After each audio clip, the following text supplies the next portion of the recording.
Hello मेरे प्यारे साथियों, कैसे हो आप सब। स्वागत है आप सभी का आपका अपना चयनित क्लासेज में। दोस्तों, आज के सेशन में हम लोग क्लास 12 फिजिक्स का शॉर्ट क्वेश्चन देखने वाले हैं। वीवीआई शॉर्ट क्वेश्चन है जो कि इम्पोर्टेंट है और बहुत ही ज़रूरी है आप सबके लिए। ये जो सेशन है बहुत ही हेल्प करने वाला है आप लोग को एग्जाम के लिए, तो अंत तक बने रहिए, वीडियो को स्किप मत कीजिए। आप लोगों से रिक्वेस्ट है कि आप लोगों ने अभी तक हमारे चैनल को सब्सक्राइब नहीं किया है तो वीडियो को लाइक करें, चैनल को सब्सक्राइब करें और बेल आइकन को दबा दें ताकि जितने भी अपडेट्स हो सबसे पहले आपके पास पहुंचे।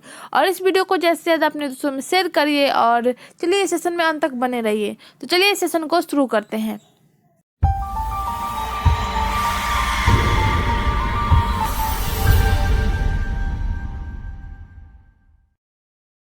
हमारा फर्स्ट क्वेश्चन है कि विद्युत फ्लक्स को परिभाषित करें, इसका एसआई मात्रक को लिखे।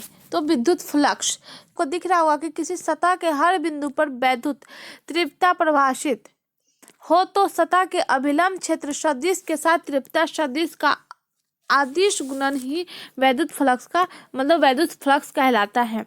वैद्युत फ्लक्स अगर याद रखना चाहे सिंपली में तो हम लोग बोल सकते हैं कि विद्युत क्षेत्र में स्थित किसी क्षेत्रफल के लंबवत दिशा में गुजरने वाले बल रेखाओं की संख्या को ही विद्युत फ्लक्स बोलते हैं। जैसे कि ये फिगर आप लोग को दिख रहा होगा, इसके विद्युत क्षेत्र की जो क्षेत्रफल होती है उसके लंबवत जो दिशा जो है, जो गुजरने वाली जो बल रेखाएं होती है उसकी संख्या को हम लोग क्या बोलते हैं, विद्युत फ्लक्स बोलते हैं। दूसरा तरह से परिभाषित करना चाहे तो ये वाला हम लोग के पास है कि किसी सतह के हर बिंदु पर वैद्युत तीव्रता परिभाषित हो तो सतह के लंबवत क्षेत्रफल सदिश के साथ तीव्रता सदिश का अदिश गुणनफल ही क्या कहलाता है, विद्युत फ्लक्स कहलाता है। ये जो है वह दो तरह से इसे हम लोग परिभाषित कर सकते हैं। एक तो ये कि जो विद्युत क्षेत्र की जो स्थिति होती है उसके किसी क्षेत्रफल की जो लंबवत दिशा होती है, ये जो लंबवत दिशा है उसके बीच जो गुजरने वाली बल रेखाएं होती है, इसमें जो भी संख्या है बल रेखाएं जो गुजरती है, जितनी भी संख्या है उसको ये हम लोग बोलते हैं विद्युत फ्लक्स। विद्युत फ्लक्स जो होते हैं वह एक तरह का अदिश राशि होता है। सदिश का अदिश गुणनफल ही क्या कहलाता है, विद्युत फ्लक्स कहलाता है। तो विद्युत फ्लक्स जो होता है वो एक तरह का अदिश राशि होता है। इसका एसआई मात्रक की बात करें तो इसमें जो होता है विद्युत क्षेत्रफल, विद्युत क्षेत्र का मात्रक इंटू में हो जाएगा क्षेत्रफल का एसआई मात्रक। तो जैसे कि हम लोग को पता है कि विद्युत क्षेत्र का मात्रक जो होता है वह न्यूटन प्रति कूलम होता है और क्षेत्रफल का जो मात्रक होता है वो मीटर स्क्वायर। तब हम लोग के पास आता है न्यूटन प्रति कूलम मीटर स्क्वायर। इसे हम लोग अन्य तरीके से इसका एसआई मात्रक जो है वो अन्य तरीके से लिख सकते हैं। विद्युत फ्लक्स का जो अन्य विद्युत फ्लक्स के दो एसआई मात्रक होते हैं, एक तो न्यूटन प्रति कूलम मीटर स्क्वायर, दूसरा हम लोग लिख सकते हैं कि प्रति वोल्ट में मीटर स्क्वायर जो है वो इंटू कर रहे हैं तो हम लोग के पास जो है वो वोल्ट मीटर प्राप्त होगा। तो वोल्ट मीटर जो है वह इसका एसआई मात्रक होता है। तो ये दो जो है वो क्या है, हम लोग का एसआई मात्रक हो सकते हैं।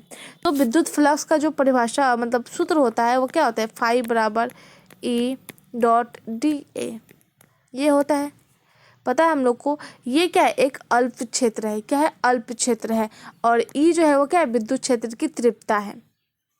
तो हम लोग जो है वो विद्युत फ्लक्स को फाई से डिनोट करते हैं या फिर साई से हम लोग इसको डिनोट करते हैं। इस प्रकार से हम लोग डिनोट करते हैं, फाई या फिर क्या साई से डिनोट करते हैं। तो ये है। तो विद्युत फ्लक्स की परिभाषा आप लोगों को समझ में आ गया होगा कि किसी सतह के हर बिंदु पर वैद्युत तीव्रता परिभाषित हो तो सतह के लंबवत क्षेत्र सदिश के साथ तीव्रता सदिश का अदिश गुणनफल ही वैद्युत फ्लक्स कहलाता है। एक तो ये परिभाषा है। दूसरा हम बोल रहे हैं, आप लोग नोट कीजिए कि विद्युत फ्लक्स में स्थित किसी क्षेत्रफल से लंबवत दिशा में, विद्युत क्षेत्र में स्थित किसी क्षेत्रफल से लंबवत दिशा में गुजरने वाली बल रेखाओं की संख्या को विद्युत फ्लक्स कहते हैं। वहाँ पे हम लोग का ये वाला जो फिगर है वो चल सकता है कि कोई भी हम लोग के पास विद्युत फ्लक्स है और इसके बीच जो गुजरने वाले बल रेखाएं हैं, इसकी जो जितनी भी संख्या हो उसी संख्या को हम लोग बोलते हैं विद्युत फ्लक्स। तो चलिए बढ़ते हैं आगे, अगला क्वेश्चन देखते हैं। क्वेश्चन नंबर 2 है कि विद्युत क्षेत्र की तीव्रता और विभव के बीच संबंध स्थापित करें। विद्युत क्षेत्र की तीव्रता और उसके बीच का जो संबंध है उसको स्थापित करना है। तो मान लेते हैं कि प्लस क्यू आवेश से आवेशित किसी कण के विद्युत क्षेत्र में दो बिंदु ए और बी एक दूसरे से अल्प दूरी डेल्टा एक्स पर स्थित है। यहाँ पे आप लोग को फिगर दिख रहा होगा कि मान लेते हैं कि आवेश से मतलब प्लस क्यू आवेश से आवेशित किसी कण विद्युत क्षेत्र में दो बिंदु ए और क्या है बी है। तो यहाँ पे मान लेते हैं कि हम लोग के पास प्लस क्यू है। ये फिगर आप लोग को दिख रहा होगा और किसी मतलब ये दो जगह पे ए और बी दिया हुआ है और इसके बीच की दूरी क्या है डेल्टा एक्स है, डेल्टा एक्स है।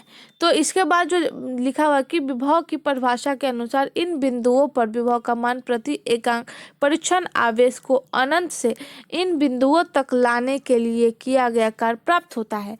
तो यहाँ पे जो है वो क्या है, यहाँ पे हम लोग का बोल्ट हो जाएगा यानी विभव हो जाएगा। तो क्या हो जाएगा विभव प्लस डेल्टा भी, ये हम लोग के पास क्या प्राप्त होता है, ये हम लोग के पास जो है वह मतलब विभव का मान जो होता है प्रति एकांक परीक्षण आवेश को अनंत से इन बिंदुओं तक लाने के लिए जो किया गया कार्य जो होता है वो प्राप्त होता है।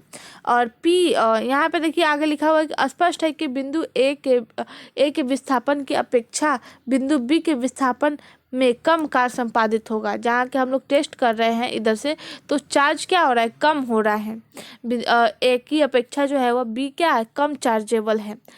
अतः बिंदु बी का विभव ए की अपेक्षा कम होगा। मान लिया ए और बी बिंदु पर विमत के मान भी प्लस डेल्टा बी एवं भी है, भी प्लस डेल्टा बी और भी है। मतलब ए और बी के विमत यानी ए से पहले और बी के बाद में जो है वो क्या है, इसका मान क्या है डेल्टा, क्या है डेल्टा भी प्लस डेल्टा भी है। फिगर में देखिए साफ साफ आप लोग को दिख रहा होगा कि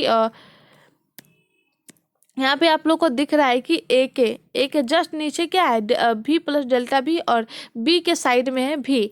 ये जो है वो हम लोग के पास आ गया है। पी जो है क्या इलेक्ट्रिक फील्ड है और बाकी आगे देखते हैं हम लोग।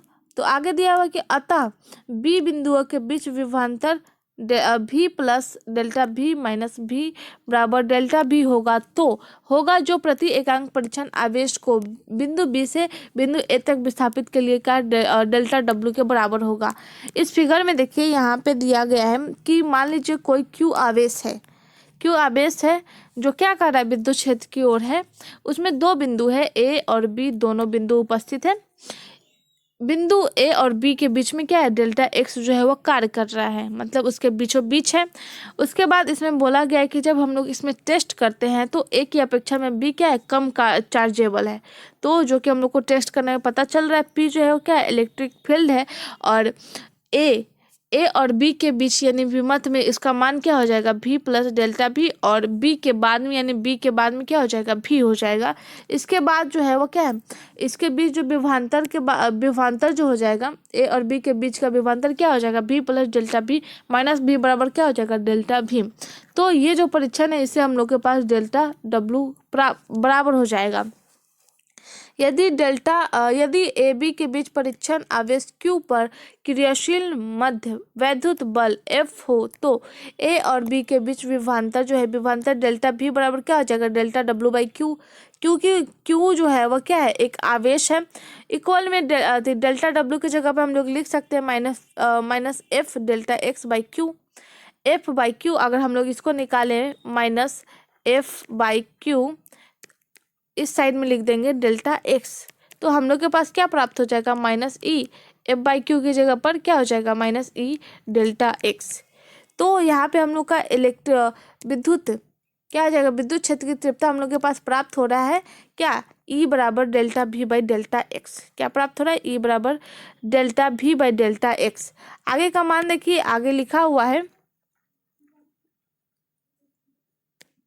आगे देखिए कि यदि बिंदु ए और बी एक दूसरे बहुत निकट अर्थात मतलब ए और बी जो है वह बिल्कुल एक दूसरे के क्या है निकट में है तो डेल्टा एक्स का मान क्या मान ले डेल्टा एक्स का मान हम लोग 0 मानते हैं। तो ए और बी से केवल एक बिंदु की स्थिति प्रदर्शित होगी जहां विद्युत क्षेत्र की तीव्रता क्या हो जाएगी ई बराबर -1t delta v by delta x, जो कि हम लोग के पास है delta v by delta x. या फिर हम लोग लिख सकते हैं, जो कि हम लोग x को क्या माने, 0 माने, तो E बराबर क्या हो जाएगा, -dv बाई dx। तो हम लोग के पास जो है विद्युत तीव्रता का मान क्या आ गया, डेल्टा E बराबर -dv बाई dx। ये हम लोग के पास प्राप्त हो गया। तो इस क्वेश्चन में पूछा गया था कि विद्युत क्षेत्र की तीव्रता और विभव के बीच संबंध बताना है। तो इसको संबंध बताए तो हम लोग के पास जो है वह E बराबर -dv बाई dx प्राप्त होता है। ये प्राप्त हुआ है। तो चलिए नेक्स्ट क्वेश्चन देखते हैं। क्वेश्चन नंबर 3 है कि यदि बराबर धारिता के 3 संधारित्र श्रेणी क्रम में जोड़े जाते हैं तो उनकी परिणामी धारिता 6 माइक्रोफैराडे है। तो अगर उन्हीं तीनों संधारित्र को समानांतर क्रम में जोड़ा जाए तो उनकी परिणामी धारिता निकालें। तो इसमें श्रेणी क्रम में जोड़ने के लिए बोला है। तो हम लोग के पास फॉर्मूला क्या हो जाएगा, 1/C=CEQ। श्रेणी क्रम में जोड़े तो क्या हो जाएगा, 1/C1 plus 1/C2 plus 1/C3। तो EQ का मान कितना दिया हुआ है, देखिए यहाँ पे परिणामी धारिता 6 माइक्रोफैराडे, तो 1/6 माइक्रोफैराडे equally 1/C plus 1/C plus 1/C, ये है। इसके बाद हम लोग लिख सकते हैं 3/C। आगे हम लोग के पास, तो अब हम लोग C का मान क्या लिखेंगे, C बराबर 6 × 3 बराबर 18 माइक्रोफैराडे, ये हम लोग लिखेंगे। क्योंकि हम लोग जब इधर से अगर गुना करेंगे तो क्या हो जाएगा, 6×3 18, तो 18 आ गया हम लोग के पास। तो हम लोग को क्या निकालना है, उनकी परिणामी धारिता निकालना है। समानांतर क्रम में जोड़ा जाए तो, श्रेणी क्रम में जोड़ा है तो हम लोग के पास 18 आ गया। अब हम लोग को समानांतर क्रम में निकालना है, तो C का मान पता चल गया है। तो चलिए आगे बढ़ते हैं। तो अब हम लोग इसको हम लोग के पास C का मान कितना आ गया, 18 माइक्रोफैराडे। तो अब हम लोग श्रेणी क्रम में जोड़ते हैं। तो श्रेणी क्रम जोड़ने के लिए हम लोग के पास फॉर्मूला क्या है, CEQ1 C1 plus C2 plus C3। तो हम लोग के पास C का मान कितना 18 है, तो 18 प्लस 18 प्लस 18 तो कितना आया, 54। तो हम लोग के पास CEQ का मान आ गया 54 माइक्रोफैराडे। तो यही है हम लोग का आंसर, यही आ गया। हम लोग के पास बोला गया कि अगर समानांतर क्रम में जोड़ा जाए तो उनकी धारिता कितनी हो जाएगी, तो 54 माइक्रोफैराडे हो जाएगा। तो ये हम लोग का राइट आंसर है। तो देखिए यहाँ पे आप लोग के पास पूरा कंप्लीटली बना करके आप लोग के लिए लाए हैं। देख लीजिए यहाँ पे जी, जैसे जैसे हम लोगों ने प्रोसेस किया है उसी प्रकार से यहाँ पे दिख रहा होगा कि 1/CEQ फार्मूला है 1/C1 plus 1/C2 plus 1/C3। तो हम लोगों ने जोड़ा तो 3/C आ गया। तो हम लोग कैलकुलेट किए इसको, तो 6 × 3 बराबर 18 माइक्रोफैराडे। समानांतर क्रम में जोड़ेंगे तो 54 माइक्रोफैराडे आएगा। यही हम लोग का आंसर है। क्वेश्चन नंबर 4 है कि 3:4 के अनुपात में 2 प्रतिरोध समानांतर क्रम में जुड़े हैं, इसमें उत्पन्न ऊष्मा के परिणामों की तुलना करें। बोला गया है कि समानांतर क्रम में जुड़े हैं तो उत्पन्न ऊष्मा के परिणामों की तुलना करना है। तो क्या है, समानांतर क्रम में जुड़ा हुआ है। एक हम लोग को फिगर बनाना है यहाँ पे, जो कि क्या है, समानांतर क्रम में जुड़ा हुआ है।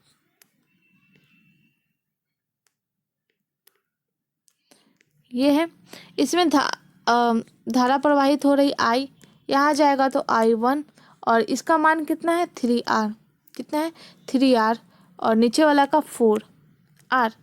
2 प्रतिरोध समानांतर क्रम में जुड़े हैं तो 3:4 है। और ये जो है वह नीचे आएगा तो I माइनस I1, I और माइनस में आ गया I1, ये भी हो जाएगा I माइनस I1। ठीक है, यहाँ पे जाएगा तो ये I ही प्रवाहित करेगा, I1 प्रवाहित करेगा और यहाँ से I। ये हम लोग के पास फिगर है, तो इसी के बेसिस पे हम लोग को बनाना है। तो चलिए इसका आंसर हम लोग देखते हैं। तो यहाँ पे देखिए ये फिगर है हम लोग के पास। तो यहाँ पे देखिए H1/H2 इक्वली में क्या है, I1 स्क्वायर I1 तो क्या है I1 square R1T, I2 square I2 square I2T। तो हम लोग के पास I1 थे, क्या हो जाएगा, R का मान 3 दिया हुआ है तो हम लोग लिख सकते हैं I1 स्क्वायर 3RT। और I2 का मान कितना दिया है 4RT।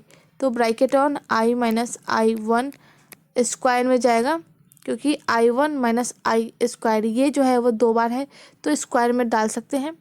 तो इसके बाद हम लोग लिखेंगे 4R, क्या हो जाएगा 4RT। देखिए 4RT, तो हम लोग के पास कितना है, इतना प्राप्त हो जाएगा 3, ये 3 आ गया। I1 स्क्वायर टी कट गया हम लोग का, R कट गया, तो बटा में चला जाएगा 4I1 माइनस I2, बस इतना ही हम लोग के पास बचेगा। बाकी सब जो है वो क्या हो जाएगा, ख़त्म हो जाएगा, क्योंकि आपस में कट जाएगा ना। तो यही है आंसर हम लोग का इस क्वेश्चन का। तो देखिए यहाँ पे बोला गया है कि हम लोग के पास जो है वो क्या आ जाएगा, ये कट जाएगा, तो हम लोग के पास 3I1 square by 4 bracket on I minus I1 square, बस यही प्राप्त हो जाएगा। ये हम लोग का आंसर है। चलिए नेक्स्ट क्वेश्चन देखते हैं। क्वेश्चन नंबर 5 है कि लॉरेंज बल क्या है। लॉरेंज बल क्या है वो समझना है। तो विद्युत चुंबकीय क्षेत्र के कारण एक बिंदु आवेश पर विद्युत एवं चुंबकीय बल का संयोजन है। लॉरेंज बल में क्या है, विद्युत चुंबकीय क्षेत्र के कारण एक बिंदु आवेश पर विद्युत एवं चुंबकीय बल का क्या है, संयोजन है। आवेश Q पर एक कण एक विद्युत E में एक वेग V के साथ घूम रहा है। मतलब एक Q आवेश है, इस कण का एक विद्युत क्षेत्र यानी E है और एक V इसके साथ क्या है, घूम रहा है। तो और एक चुंबकीय क्षेत्र B बल अनुभव करता है, तब हम लोग के पास जो है वो क्या हो जाएगा, F बराबर QE plus QV into B, ये प्राप्त हो जाएगा। तो ये जो क्वेश्चन है इसमें हम लोग का जो है वो यही फार्मूला तैयार हो जाएगा। लॉरेंज बल का जो फार्मूला होगा F बराबर QE plus QV into B, ये प्राप्त हो जाएगा। तो चलिए नेक्स्ट क्वेश्चन देखते हैं। क्वेश्चन नंबर 6 है, शंट क्या है, दो उपयोग लिखें। शंट धारामापी को उच्च विभवांतर से जलाने से बचाने के लिए इसमें समानांतर क्रम में एक अल्प प्रतिरोध को जोड़ दिया जाता है। शंट जो है वो धारामापी के उच्च यानी ज़्यादा विभवांतर होते हैं उसको जलने से बचने के लिए समानांतर क्रम का एक अल्प प्रतिरोध जोड़ दिया जाता है, उसी को ही शंट बोलते हैं। और शंट का उपयोग करके हम लोग धारामापी के प्रयास को बढ़ाया जा सकता है, इसका उपयोग बोला गया है। तो इसका उपयोग क्या हो जाएगा, इसका उपयोग करके धारामापी के प्रयास को बढ़ाया जा सकता है। अगला क्वेश्चन देखते हैं। क्वेश्चन नंबर 7 है कि विद्युतीय चुंबकीय प्रेरण का लेज का नियम ऊर्जा के नियम सिद्धांत का पालन करता है, इसकी विवेचना करें। तो चलिए देखते हैं। विद्युत चुंबकीय प्रेरण की घटना में लेज के नियम से प्रेरित धारा की दिशा ज्ञात होता है। यह पता चलता है कि प्रेरित विद्युत ऊर्जा का स्रोत क्या है। किसी बंद विद्युत परिपथ में विद्युत वाहक बल का स्रोत अर्थात शेल नहीं रहने पर भी उसमें धारा प्रेरित की जा सकती है। इसका अर्थ यह नहीं है कि ऊर्जा की उत्पत्ति अपने आप हो रही है। मतलब कोई बंद परिपथ है, उसमें विद्युत वाहक बल स्रोत है लेकिन उसमें शेल नहीं है, फिर भी उसमें क्या धारा प्रेरित हो रही है। इसका अर्थ ये नहीं है कि उसमें ऊर्जा की उत्पत्ति अपने आप हो रही है, जो कि वास्तव में ऊर्जा संरक्षण का सिद्धांत के विरुद्ध है। ये क्या है, ये जो है वो रियली में जो है वो वास्तव ऊर्जा के संरक्षण के सिद्धांत के एकदम अगेंस्ट है। तो विद्युत ऊर्जा की उत्पत्ति किसी अन्य प्रकार की ऊर्जा को खर्च होने पर ही होनी चाहिए। प्रयोगों से यह देखा जाता है कि प्रेरित धारा की दिशा हमेशा प्रेरक अर्थात गतिशील चुंबक अथवा प्राथमिक कुंडली का प्रतिरोध करती है। चुंबक या प्राथमिक कुंडली को निकट लाते समय प्रेरित धारा इस प्रेरक को प्रतिकर्षित करती है यानी दूर करती है, और इस प्रतिकर्षण बल ये दूर करती है। इस प्रतिकर्षण बल के विरुद्ध प्रथम कुंडली या फिर चुंबक को निकट लाने के क्रम में यांत्रिक कार्य करना पड़ता है। जब जो है वो प्रतिकर्षण बल के विरुद्ध प्राथमिक कुंडली या फिर कुंडली के निकट लाने में जो क्रम में यांत्रिक कार्य होता है, उसमें कार्य को जो है वो लाना पड़ता है। यही संपादित कार्य जो है वो विद्युत ऊर्जा में रूपांतरित हो जाता है। यही सब जो कार्य है वो क्या है, विद्युत ऊर्जा में चेंज हो जाता है, रूपांतरित हो जाता है। इस प्रकार प्राथमिक कुंडली या चुंबक को द्वितीय कुंडली से दूर ले जाने के क्रम में आकर्षण बल के विरुद्ध कार्य करना पड़ता है।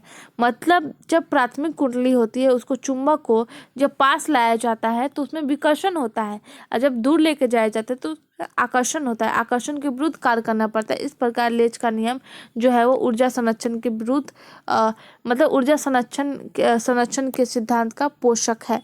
मतलब इसी प्रकार जो है वो क्या है, लेज का जो नियम है वो ऊर्जा के संरक्षण सिद्धांत का पोषक है। तो इस क्वेश्चन में यही पूछा गया था कि पालन है, इसकी विवेचना करना है कि किस प्रकार से ये जो है वह पालन करता है। क्वेश्चन नंबर 8 है कि दो पतले अभिसारी लेंसों की क्षमता +5 तथा +4 डायोप्टर है, तो इसमें समाक्षीय रूप में एक दूसरे से 10 सेंटीमीटर की दूरी पर रखे गए हैं, तो समतुल्य लेंस की फोकस दूरी निकालें। तो समतुल्य बोला गया है, तो लेंस के लिए हम लोग पी का यूज करते हैं, असमतुल्य के लिए EQ। इक्वल में इसके लिए फार्मूला क्या हो जाएगा, P1 + P2 - D बाई, एक मिनट, D हो जाएगा हम लोग का -D बाय B1 B2। तो हम लोग के पास P1 और P2 पता है, P1 क्या है 5 है, P2 क्या है 4 है, माइनस है ये, D क्या है दूरी 10 सेंटीमीटर, 10 सेंटीमीटर है, इंटू में हम लोग लिख सकते हैं 5 × 4 बटा में 100 चला जाएगा। इसके बाद हम लोग लिखेंगे 9 माइनस, यहाँ देखिए 5 क्या हो जाएगा, 20 बचे 100, 1 0 1 0, 2 दूनी 4, तो कितना बचा 2 बचा 7, तो हम 7 बचा, तो 7 डायोप्टर हो गया हम लोग के पास। तो समतुल्य फोकस दूरी बोला गया है, तो समतुल्य फोकस दूरी के लिए हम लोग लिख सकते हैं 100/7, तो हम लोग के पास जो आ जाएगा 14.28 सेंटीमीटर। तो हम लोग के पास जो है इतना आंसर हो जाएगा, हम लोग के पास इतना आंसर आ जाएगा समतुल्य फोकस दूरी निकालेंगे तो चलिए नेक्स्ट क्वेश्चन देखते हैं। क्वेश्चन नंबर 9 है कि एक रेडियो एक्टिव पदार्थ का क्षय नियतांक 5.2 × 10⁻³ प्रति वर्ष है, तो इसकी अर्ध आयु काल क्या होनी चाहिए। तो T½ बोला गया है, तो T½ के लिए हम लोग का फॉर्मूला क्या है 0.693/λ। तो हम लोग का T½ इतना दिया हुआ है, मतलब क्षय नियतांक दिया हुआ है, तो हम लोग लिखेंगे 0.693/5.2 × 10⁻³ ठीक है। तो अगर हम लोग इसको ऊपर लेके जाए तो हम लोग के पास आ जाएगा 0.693/5.2, 5.2 इंटू में चला जाएगा ऊपर में +3, क्योंकि माइनस से ऊपर जाएगा तो प्लस हो जाएगा। तब हम लोग इसको कैलकुलेशन करेंगे तो 0.1332 × 10⁻³ आ जाएगा।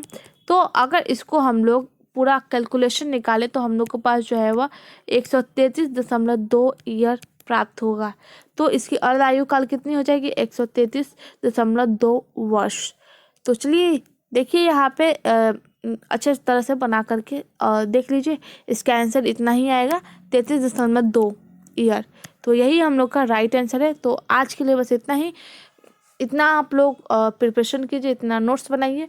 तो मिलते हैं अगले सेशन में, आज के लिए बस इतना ही, धन्यवाद।